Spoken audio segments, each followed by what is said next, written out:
நண்பர்களுக்கு வணக்கம். இன்னைக்கு நம்ம பீட்ரூட் அல்வா வந்து எப்படி செய்யணும் பார்க்கலாம். அது வந்து நான் ஒரு பீட்ரூட் வந்து இந்த மாதிரி வந்து துருவி எடுத்துக்கோங்க. இப்போ வந்துட்டு நான் வந்து டால்டா வச்சு தான் இன்றைக்கி வந்துட்டு அல்வா செய்ய போகிறேன். நீங்கள் நெய் இருந்தாலும் நெய் வச்சு கூட வந்து செய்யலாம். டால்டா உருகுனதோ இது கூட முந்திரி வந்து கிஸ்மிஸ் வந்து சேர்த்துக்கிறேன். இது வந்துட்டு மீடியமாக வச்சு வறுத்து எடுத்துக்கலாம். வச்சு வந்துட்டு எடுத்துடலாம்.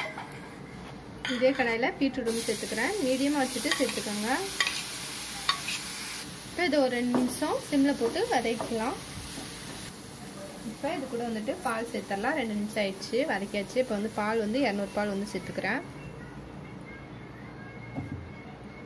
இந்த மாதிரி கிளறி விட்டுட்டே இருங்க. இது வந்துட்டு வத்தி வர வந்துட்டு பார்த்தீங்கன்னா ஒரு 5 நிமிஷம் ஆகும். மீடியமாக வச்சுட்டே பண்ணுங்கள். பாருங்கள், 5 நிமிஷம் ஆயிடுச்சு. நல்லா பால்லாம் சுண்டி நல்லா வந்துருச்சு. பீட்ரூட்டோட சேர்ந்து வந்துடுச்சு. இப்போ வந்துட்டு மறுபடியும் நான் வந்துட்டு 1 ஸ்பூன் கிட்ட டால்டா சேர்த்துக்கிறேன்.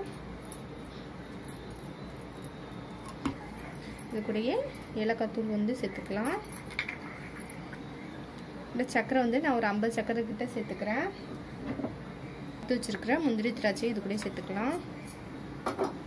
அவ்வளோதான், எல்லாத்தையும் சேர்த்து நல்லா இன்னும் ஒரு 2 நிமிஷம் வந்து நல்லா மிக்ஸ் பண்ணிக்கோங்க. சிம்மில் வச்சுட்டு செய்யுங்க. இனி பாருங்கள், சக்கரை போட்டோன்னே இந்த மாதிரி ஆகிடும், ஒரிஜினல் கலருக்கு வந்துடும். வந்துட்டு இன்னும் 1 நிமிஷம் இந்த மாதிரி வந்துட்டு மிக்ஸ் பண்ணிக்கிட்டே இருக்கலாம். பாருங்கள், இந்த மாதிரி எல்லாம் நல்லா ஒன்று கூடி வரங்க. இப்போ வந்துட்டு ஸ்டவ் வந்துட்டு ஆஃப் பண்ணிடலாம். அவ்வளோதான் சுவையான பீட்ரூட் அல்வா ரெடி ஆயிடுச்சு. என்னோட இந்த பதிவு பிடிச்சிருந்ததுன்னா லைக் பண்ணுங்கள்.